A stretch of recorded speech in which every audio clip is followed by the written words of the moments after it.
Nakiisa ang kapulisan sa isinagawang Unity Walk, Interfaith Rally at Peace Covenant signing sa bayan ng Angono, Rizal bilang bahagi ng pagtutok sa pagkakaisa at kapayapaan sa komunidad, lalo na sa nalalapit na halalan.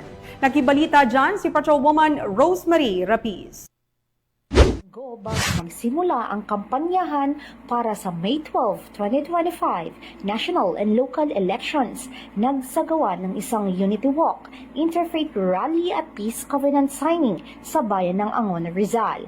Ang aktibidad ay pinangunahan ng Angono Municipal Police Station at Commission on Elections upang isulong ang isang mapayapa, ligtas, tama, malaya at patas na halalan.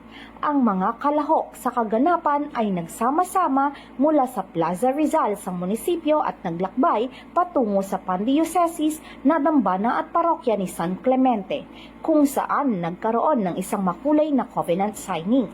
Sa okasyong ito, nagtipon ang mga aspirante at mga kinatawan mula sa iba't ibang ahensya ng gobyerno, relihiyosong sektor at mga komunidad upang magbigay ng kanilang pangako na magtataguyod ng isang tapat at mapayapang eleksyon. Pinangunahan ito ni Police Lieutenant Colonel Ariel B. Azurin, hepe ng pulisya ng Angono Municipal Police Station, katuwang si Police Colonel Felipe B. Maragon, Provincial Director ng Rizal Police Provincial Office. Ang kanilang presensya ay nagbigay diin sa kahalagahan ng seguridad at kapayapaan sa buong proseso ng halalan. Kasama rin sa mga kalahok ang mga kinatawan mula sa Department of Education, Bureau of Fire Protection, Philippine Coast Guard, Parish Pastoral Council for Responsible Voting, pati na rin ang iba't ibang religious and community leaders. Lahat sila ay nagsanib puwersa upang magbigay ng mensahe ng pagkakaisa at kooperasyon para sa darating na eleksyon.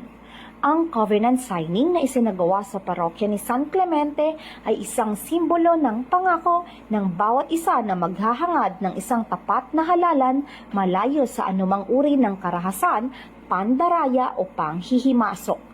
Ang ganitong uri ng kaganapan ay isang pagpapakita ng malasakit at pagtutulungan ng bawat sektor upang matiyak na ang darating na eleksyon ay magiging makatarungan at mapayapa. Ang pagkakaisa ng bawat iba't ibang sektor ay isang malaking hakbang upang magtaguyod ng kapayapaan sa ating bayan. Mula dito sa Parish of St. Clement, Barangay Poblacion Ibaba, Angono, Rizal. Ako po si Patrolwoman Rosemary Inamarca Rapiz, ang inyong PNN correspondent, alagad ng batas, tagataguyod ng balitang pulis.